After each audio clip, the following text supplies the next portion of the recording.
بسم اللہ الرحمن الرحیم۔ السلام علیکم۔ امید ہے آپ سب لوگ ٹھیک ہوں گے اور بہت خوش ہوں گے۔ Welcome back to my YouTube channel and welcome back to my اندر ویڈیو۔ سب سے پہلے تو میں آپ کو یہ کامنٹ پڑھاتی ہوں جس میں لکھا ہوا ہے کہ صاف صاف سورہ محمد کی کتنی فضیلت ہے جس سے ایک بے اولاد کپل کو اولاد ہو گئی۔ اس کے علاوہ بھی اب سورہ محمد کے بہت زیادہ فائدے ہیں۔ سورہ محمد کے فضائل اور فضیلت جاننے کے لیے یہ ویڈیو مکمل اور پوری دیکھیے گا پلیز۔ سورہ محمد ہمارے پیارے نبی کریم صلی اللہ علیہ وآلہ وسلم کے نام پہ رکھی گئی ہے۔ سورہ محمد حضرت محمد صلی اللہ علیہ وآلہ وسلم، یہ ایک مدنی صورت ہے۔ اس کے بہت سارے فضائل ہیں اور بہت سی فضیلت بھی ہیں۔ اس کے اتنے سارے فائدے ہیں کہ اگر کسی کا کام نہ بن رہا ہو، کسی کو کوئی چیز بہت زیادہ ارجنٹ چاہیے ہو، مطلب ہم لوگوں کے سامنے ہاتھ پھیلاتے ہیں، ہم بالکل بھی نہیں سوچتے کہ ہم بس یہ سوچتے ہیں کہ یار اس کو بولیں گے نا یہ کام ہو جائے گا، اس کو بولیں گے یہ کام ہو جائیں گے، اس سے سفارش کر لیں، اس سے سفارش کر لیں۔ تو آج میں آپ کو ایسی صورت بتانے والی ہوں کہ جس سے آپ کو کسی سے بھی سفارش کرنے کی ضرورت نہیں پڑے گی۔ صرف آپ اللہ تعالیٰ کے حضور یہ صورت پڑھیں اور آپ کے کام منٹوں دنوں فوراً ہو جائیں گے۔ مطلب آپ سوچ بھی نہیں سکتے اتنی جلدی یہ کام ہو جائیں گے، کیونکہ یہ آزمودہ ہے، کیونکہ بہت سے لوگوں نے سورہ محمد پڑھی ہے اور یہ آزمایا ہوا ہے۔ میں آپ کو ایک سٹوری بتاتی ہوں۔ ایک کپل تھا جن کو 3-4 سال سے اولاد نہیں تھی۔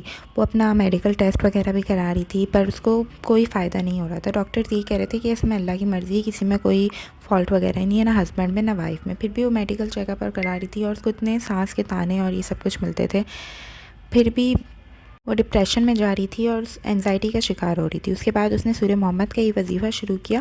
دیکھیے 11 مرتبہ اللہم صلی علی محمد وعلی آل محمد کما صلیت علی ابراہیم وعلی آل ابراہیم انک حمید مجید، اللہم بارک علی محمد وعلی آل محمد کما بارکت علی ابراہیم وعلی آل ابراہیم انک حمید مجید۔ یہ درود شریف پڑھیں یا جو بھی ایزی سے درود شریف آپ کو یاد ہو، ورنہ یہ والا درود شریف کے زیادہ فائدے ہوتے ہیں۔ یہ درود شریف 11 مرتبہ پڑھیں، پھر سورہ محمد پڑھیں، پھر اس کے بعد یہ والا درود شریف 11 مرتبہ پڑھیں، ٹھیک ہے نا۔ آگے پیچھے 11 مرتبہ درود شریف اور بیچ میں سورہ محمد۔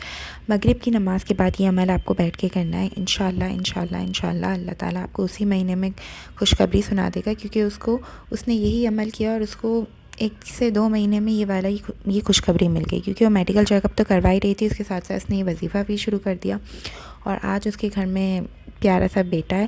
اور وہ اپنے گھر میں، مطلب پہلے تو اس کو سانس وغیرہ کے تانے اور نندوں کے تانے اور یہ سب ملتے تھے اور اس کے وہم و گمان میں بھی نہیں تھا کہ اس کا شوہر اس کو اپنا گھر لے کے دے گا، پر اس وظیفے سے وہ اپنے گھر میں اپنے بچوں کے ساتھ اپنے شوہر کے ساتھ بہت خوش ہے۔ اس کے علاوہ بھی کسی کی مالی مشکلات ہوتی ہیں، کسی کو گھر کی ضرورت ہوتی ہے، کسی کا اپنا گھر نہیں ہوتا، کسی کو بچوں کی ضرورت ہوتی ہے، کسی کے بچے نہیں ہوتے، کوئی اولاد کی نعمت سے محروم ہوتا ہے، کوئی اولاد کی آزمائش سے گزر رہا ہوتا ہے، کسی کی اولاد بیمار ہوتی ہے، بہت سے مسئلے مسائل، ہر کسی کی زندگی میں الگ الگ مسئلے مسائل ہیں، ہر کسی کو الگ الگ چیزیں، الگ الگ دعائیں اللہ تعالیٰ سے مانگتے ہیں ہر کوئی۔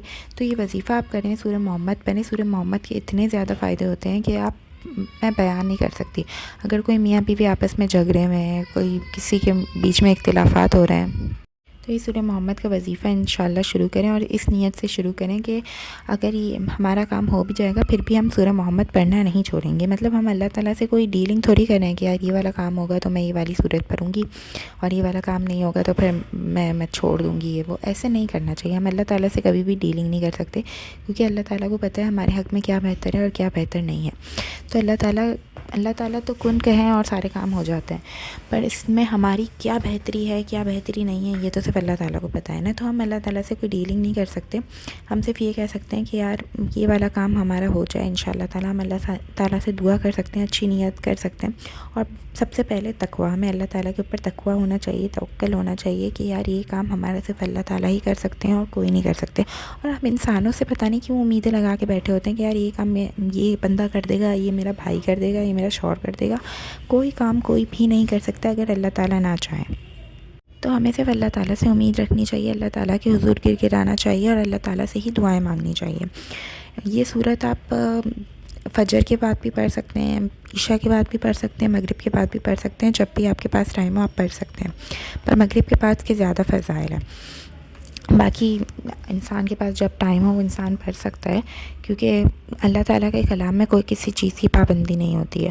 اور جمعے والے دن اس سورت کے پڑھنے کے بہت فائدے ہیں۔ اس سورہ محمد کو جمعے والے دن ایٹ لیسٹ 10 ٹائمز پڑھنا چاہیے آپ کو، اور 313 مرتبہ آپ کو درود شریف پڑھنے چاہیے جمعے والے دن۔ جمعے والے دن ایک ایسا دن ہوتا ہے جو اسلام میں تو جمعے والے دن کو عید کا دن کہا گیا ہے، کیونکہ جمعے والے دن عبادت کا دن ہوتا ہے، مطلب آپ جمعے والے دن نا کوئی کام نکال کے نہ بیٹھ جائے کہ آج کپڑے دھونے ہیں، آج کپڑے پریس کرنے ہیں، یہ کر لوں وہ کر لوں۔ جمعے والے دن کو آپ عبادت کے لیے ہی میسر رکھیں کہ یار یہ والا دن تو بس عبادت کے لیے ہی ہے، بس اس میں مجھے کوئی کام نہیں کرنا ہے۔ آپ سارے کام وائنڈ اپ کر لیں، تھرسڈے کو وائنڈ اپ کر لیں، تھرسڈے کی رات تک وائنڈ اپ کر لیں کہ یار یہ والا دن تو مجھے بس عبادت کے لیے گزارنا ہے۔ ہفتے میں کوئی ایک دن تو ہمیں عبادت کے لیے رکھنا چاہیے، کیونکہ ہم اتنے اچھے بندے تو ہیں نہیں کہ ہم عبادت کیے بغیر ہی جنت میں چلے جائیں، ہمارے اعمال تو اتنے اچھے ہیں نہیں، تو ہفتے میں کوئی ایک دن ہمیں عبادت کے لیے رکھنا چاہیے۔ اور جمعہ والا دن بہت اچھا دن ہوتا ہے۔ ویسے بھی ہمیں ایک دن عبادت کے لیے رکھنا چاہیے، ایک دن تو ہمیں ایسا رکھنا ہی چاہیے جس میں ہم اللہ تعالیٰ کی عبادت کریں، جس میں صرف ہم ہوں اور اللہ تعالیٰ ہو۔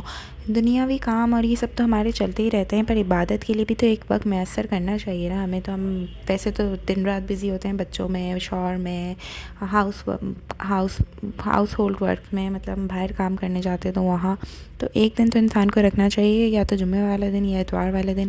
اتوار والا دن لیڈیز کے لیے بہت مشکل ہو جاتا ہے، جینٹس کے لیے پھر بھی آسان ہوتا ہے کہ دیر سے اٹھ کے آرام سے عبادت وغیرہ کر سکیں، پر لیڈیز کو اتوار والے دن ڈبل کام کرنا پڑتا ہے۔ ویسے ہی بہت ساری صورتیں ایسی ہوتی ہیں جو ہمیں ڈیلی روٹین میں کنٹینیو رکھنی چاہیے، جیسے مغرب کی نماز کے بعد سورہ ملک پڑھ لینی چاہیے۔ سورہ رحمان ایسی ہے کہ ہم کوئی بھی نماز کے بعد پڑھ لیں تو اس کی بہت سی فضیلت ہے، کیونکہ اس میں اللہ تعالیٰ کی بہت ساری رحمتیں، برکتیں اور بہت ساری تعریف ہو رہی ہے اللہ تعالیٰ کی۔ فَبِأَيِّ آلَاءِ رَبِّكُمَا تُكَذِّبَانِ، اور تم اپنے رب کی کون کون سی نعمتوں کو جھٹلاؤ گے۔ اس میں اللہ تعالیٰ نے ہمیں بتایا کہ اللہ تعالیٰ نے ہمیں کتنی نعمتوں سے نوازا ہے، کتنی چیزیں ایسی ہیں جو ہم بیان بھی نہیں کر سکتے، اتنی چھوٹی چھوٹی نعمتیں ہمارے پاس جو ہم اللہ تعالیٰ کا ڈیلی بیسس میں ہم شکریہ ادا کرنا جائیں تو پورا دن گزر جائے شکریہ ادا کرتے کرتے۔ تو عبادت تو یار ایسی چیز ہے جو کہ ہم ویسے بھی اگر ہم کنٹینیو کرنا چاہیں کوئی بھی عبادت کسی بھی چیز کو، تو ہم اگر پختہ ارادہ کر لیں کہ کنسسٹنسی سے ہم یہ چیز کریں گے تو پھر ہماری عادت ہو ہی جاتی ہے۔ سورہ واقعہ، سورہ مزمل، یہ چھوٹی چھوٹی صورتیں ہوتی ہیں جو ہمیں ڈیلی بیسس پہ کنٹینیو کرنی چاہیے۔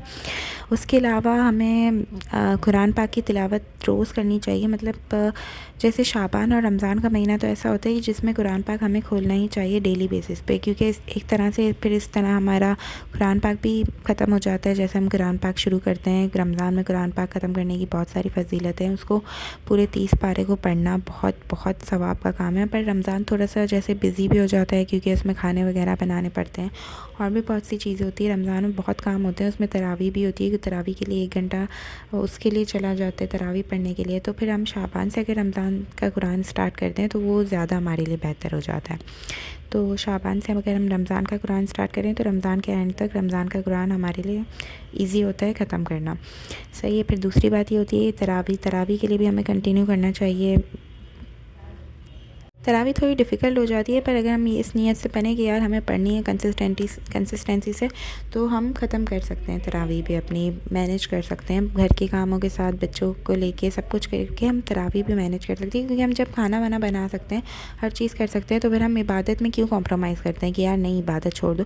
ہم باقی کام بھی تو کر رہے ہیں نا گھر کے، ہم بچوں کو دیکھ رہے ہیں، ہم میاں کو دیکھ رہے ہیں، ہم باقی سارے کام کر رہے ہیں، تو پھر ہم عبادت کو کیوں نگلیکٹ کرتے ہیں کہ یار یہ بھی ہو جائے گی، اگر نہیں ہوئی تو کل کر لیں گے۔ نہیں، اس کو بھی ہمیں ساتھ لے کے چلنا ہے۔ تو ہم ٹاپک سے بار بار ہٹ رہے ہیں۔ سورہ محمد کی بہت سی فضیلت میں نے ابھی بیان کر دی ہیں۔ تو اگر آپ کو اپنا کوئی بھی کام کروانا ہے، آپ کو کوئی بھی چیز چاہیے، کسی بھی چیز کی ضرورت ہے، کوئی بھی خواہش ہے جو آپ کی پوری نہیں ہو رہی، سالوں سے پوری نہیں ہو رہی، اگر آپ یہ عمل کریں گے تو انشاءاللہ تعالیٰ آپ کی یہ خواہش، یہ عمل منٹوں میں پورا ہو جائے گا۔ اللہ تعالیٰ کے لیے تو کوئی بھی کام مشکل نہیں ہے۔ کیا پتہ آپ آج کے دن یہ عمل کریں اور کل کے دن آپ کو خوشخبری مل جائے، جو آپ چاہتے ہیں وہ ہو جائے، اور کیا پتہ 1 مہینہ لگ جائے، 1 ہفتہ لگ جائے، پر یہ کام مطلب اس چیز پہ آپ کو توکل رکھنا ہے کہ یہ کام تو ضرور ہوگا ہی ہوگا، مطلب اتنا سا بھی اپنے دل میں شک نہیں پیدا کرنا کہ یار نہیں ہوا تو یہ تو سوچنا ہی نہیں ہے، مطلب ہوگا ہی ہوگا، کیونکہ اللہ تعالیٰ کے لیے کوئی بھی کام مشکل نہیں ہے، کیونکہ اللہ تعالیٰ ہمارے رب ہیں، اس دنیا کے مالک ہیں، اس دنیا کے خالق ہیں، ان کے لیے کوئی بھی چیز، کوئی بھی عمل، کچھ بھی ناممکن نہیں ہے۔ تو بس یہی سوچ کے آپ ہے نا ہر عمل کریں، اپنا اللہ تعالیٰ پہ توکل رکھیں اور سورہ محمد صلی اللہ علیہ وآلہ وسلم پڑھیں، کیونکہ اس میں اتنی مطلب اگر آپ ہو سکے تو آپ ترجمے کے ساتھ پڑھیں۔ اگر آپ ترجمے کے ساتھ پڑھیں گے تو آپ کو زیادہ سمجھ آئے گا۔ 1 سے 2 مرتبہ اگر آپ ترجمے کے ساتھ پڑھیں گے نا تو آپ کو سمجھ آ جائے گا کہ اس صورت میں اللہ تعالیٰ اپنے بندوں سے کیا فرما رہے ہیں. اصل میں ہمیں پتہ بھی تو ہونا چاہیے نا کہ ہم کچھ پڑھ رہے ہیں تو اس کا مطلب کیا ہے. ہم پڑھ لیتے ہیں اور ہمیں پتہ نہیں ہوتا کہ یار اس کا مطلب کیا ہے. قرآن پاک کو ہمیشہ سمجھ کے پڑھیں. اگر آپ سمجھ کے پڑھیں گے نا تو آپ کا دل بھی چاہے گا پڑھنے کا, اور آپ کو سمجھ بھی پڑی ہوگی کہ یار میں جو پڑھی ہوں اس کا مطلب کیا ہے. ٹھیک ہے نا. اگر آپ کو مطلب ہی نہیں پتہ ہوگا تو پھر آپ کا پڑھنے کا کچھ ایسا فائدہ بھی نہیں ہے. تو ہمیں ہر چیز ہر صورت پڑھ کے پڑھنی چاہیے ترجمے کے ساتھ. اور تفسیر اگر ہو سکے تو آپ یوٹیوب پہ سرچ کر سکتے ہیں, آپ کو تفسیر بھی مل جائے گی. ہر چیز آج کل تو اتنی ایزی ہو گئی ہے, آپ سرچ کریں بس یوٹیوب پہ, آپ کو سب مل جائے گا. بہت سے لوگوں کی خواہش ہوتی ہے کہ ہم اللہ تعالیٰ کے گھر کی زیارت کریں, تو وہ اس نیت سے بھی سورہ محمد پڑھیں. انشاءاللہ تعالیٰ اللہ تعالیٰ آپ کو اپنے در پہ ضرور بلائے گا, کیونکہ ہر مسلمان کی خواہش ہوتی ہے کہ ہم ایک بار اپنی زندگی میں اللہ تعالیٰ کا گھر ضرور دیکھ لیں اپنی جاگتی آنکھوں سے. کیونکہ وہاں پہ جانا, اس کی خواہش, وہاں کی عبادت, وہاں کی منظر, وہ سب کچھ ایک مسلمان کا خواب ہوتا ہے, دلی خواب ہوتا ہے کہ وہ عمرہ کر لے, حج کر لے. اور اس سے بڑھ کر اس کی کوئی خواہش ہو بھی نہیں سکتی ہے کہ وہ اللہ تعالیٰ کے در پہ جائیں, وہاں پہ دعائیں کریں, وہاں پہ نمازیں پڑھیں, وہاں پہ قرآن پڑھیں.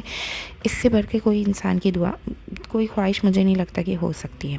تو آپ اس چیز کے لیے بھی منت مانگ سکتے ہیں کہ اللہ تعالیٰ ہمیں اپنے در پہ بلائیں, اور اس نیت سے بھی سورہ محمد پڑھیں. تو انشاءاللہ تعالیٰ اللہ تعالیٰ آپ کو اپنے در پہ ضرور بلائیں گے. اور مجھے اپنے کامنٹ سیکشن میں بھی بتائیں کہ آپ کی ایسی کہ آپ نے کبھی عمل کیا ہے سورہ محمد کا, اور اگر نہیں کیا تو آپ کر کے مجھے بتائیں کہ آپ نے یہ عمل کیا اور یہ پڑھا اور آپ کو کیا کیا فائدے ہوئے. تو مجھے کامنٹ سیکشن میں ضرور بتائیں تاکہ دوسرے لوگوں کو اس سے موٹیویشن ملے, اور اپنا بہت بہت بہت خیال رکھیں. انشاءاللہ اس طرح کی مزید ویڈیو میں آپ کی خدمت میں پیش کرتی رہوں گی. دعاؤں میں خاص یاد رکھیں, مجھے بھی اپنی دعاؤں میں یاد رکھیں, اور دوسرے لوگوں کو بھی اپنی دعاؤں میں یاد رکھیں. کیونکہ آپ دوسروں کے لیے دعا کرتے ہیں, سب سے پہلے وہ دعا آپ کے لیے, آپ کے حق میں قبول ہوتی ہے. تو دوسروں کے لیے دعا کرنے میں کبھی گریز نہ کریں. سب سے پہلے دوسروں کے لیے دعا کریں, پھر اپنے لیے دعا کریں, اور بہت خوش رہیں, اپنا بہت بہت بہت خیال رکھیں. اور قرآن پاک کی تلاوت کرتے رہیں, اور نماز کی پابندی بھی رکھیں, کیونکہ یہ چیز ہی ہمیں بعد میں کام آئے گی. یہ دنیاوی چیزیں ہمیں کام نہیں آئے گی. تو بس اسی طرح سے آپ مجھے موٹیویٹ بھی کرتے رہیں کامنٹ سیکشن میں پلیز, کیونکہ میں نیا یوٹیوب چینل بنایا ہے تو مجھے بہت سی موٹیویشن کی بھی ضرورت ہے. So that's all. اللہ حافظ. بہت بہت خیال رکھیے گا اپنا.